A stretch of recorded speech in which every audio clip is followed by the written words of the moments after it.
Okay, so we didn't think we'd be doing a part 4 of our look at San Fransokyo Square, but we didn't try all the food. What happened last week is that the shrimp noodle salad at Aunt Cass's and the fluffy Japanese pancake were not available to mobile order for some reason. I thought they had changed the menu, like maybe they found the dishes were unpopular or too hard to make, and they had changed it, but they did not. Because here is the shrimp noodle salad, and here is the Japanese fluffy cheesecake. Granted, the cheesecake was still not available to mobile order. I had to standby to get it. The only thing available dessert-wise to mobile order was the sugar cookie, which we already tried. I don't know what their issue was. My cashier this time was brand new, like training, so she didn't know why it would be there but not available to mobile order. So I have no answers, but we're gonna try it.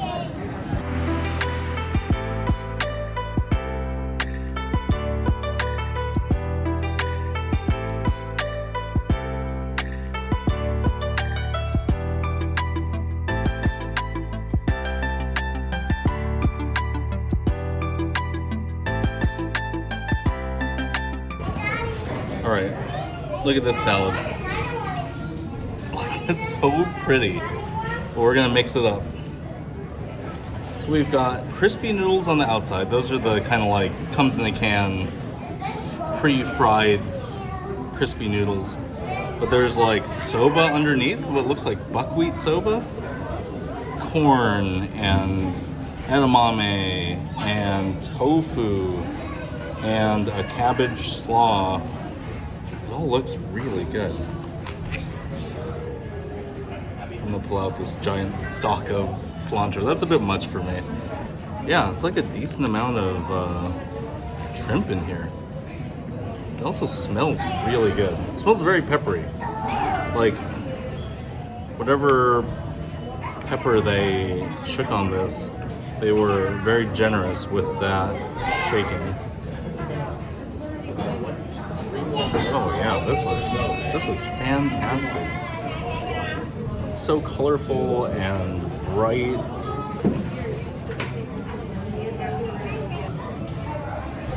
The dressing has a sesame oil base. That's really good. Like very zesty. That's a great salad. Try a piece of shrimp. It's a little salty. I think to compensate for maybe other things in the salad being less seasoned, like the cabbage slaw is not seasoned, aside from the dressing that's already on the noodles. The tofu, aside from that pepper on there, also unseasoned. But I think it all comes together to make a really tasty salad. Wow. You know, it's not like a lettuce salad. You know, this is much more of a noodle dish at its core, but it's just a cold noodle dish, which is very Japanese. It looks like a pasta salad. Yeah, I think that's a great description. But this is actually very, very typical of Japanese salads, or not salads, but like cold noodle dishes. Like this is delicious, very refreshing, but it'll be very filling. There's a good serving of shrimp that comes in there. There's a lot of textures. There's a lot of crunch. There's raw carrot. There is the pre-fried noodles. There's the shrimp. Like lots of textural variety. That's great. Jen pointed out that this dish is really fragrant, and it is. You get the notes of sesame oil to begin with. There's also garlic and ginger and white pepper as well. White pepper is very prevalent in Chinese cooking. Like that's a great, fragrant, fresh dish. Like I'm gonna be getting this again when it's real hot outside like it is today. So I'm half Chinese, half Japanese. And these flavors are all so familiar. This soba salad reminds me of something my mom would make. She makes several different, Chinese chicken salads, ramen salads, sumi salad, somen salad, all kinds of these cold noodle dishes. And this she would like. I know she would enjoy, and she would try to replicate it, I'm sure. All right, we are trying the Japanese cheesecake. Jen already took a bite out of it. She's not getting off the hook this time.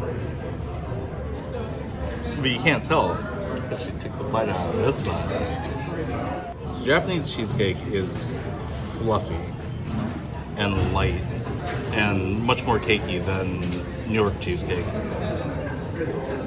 Wow, that's really good. I did not expect them to be able to pull off mass-produced Japanese cheesecake. There are very few places in the US that do. Uncle Tetsu, which is in my local mall, is the only place that I know of where I can get Japanese cheesecake regularly. Except for here. Now I can get it at DCA anytime at San Fransokyo Square. That's pretty spectacular. It's light, it's fluffy, it has that cheesecake flavor. If you're a cake person, it has the cake flavor. Right, absolutely. It has the cranberry coulis or whatever on the outside, and candied cranberries. Cherries. Those are cherries? Those are cherries. Oh. I think you need to go back and learn your fruits. It's a cherry coulis. Whatever. They look kind of like cranberries. No, they are too big to be cranberries. Oh, okay, that's fair. Yeah, that's perfect. It's so funny because it's kind of like a play on the New York cheesecake. Usually has a cherry or a berry compote that goes with it. This is a perfect dessert, perfect counterpoint. I would get this every time, especially compared to the sugar cookie or the baymax macaron. I would get this every time. That's so good. Okay, so now that I've tried everything in San Fransokyo Square, I can easily say that the food here is better than anywhere else in the parks between Disneyland and here. This is by far the best quick service restaurant or food of anywhere. That's between Lucky Fortune, Aunt Cass's Cafe, and Cocina Cucamonga. I just don't know if you're in DCA specifically. I don't know why you would eat anywhere else. The food is so good. If you want soup, you've got birria ramen. If you want a cold salad, you've got the shrimp noodle salad. If you want vegetarian noodles, the yaki udon is so good, full of veggies. If you want something sweet, this Japanese fluffy cheesecake, so good. If you want to drink an adult beverage, the strawberry lychee cocktail is so good. It's the best that exists in quick service right now. I just don't know why you would go anywhere else. Thanks for watching. If you haven't seen our other San Fransokyo Square videos, here's a handy playlist. We'll see you next time for some more everyday magic.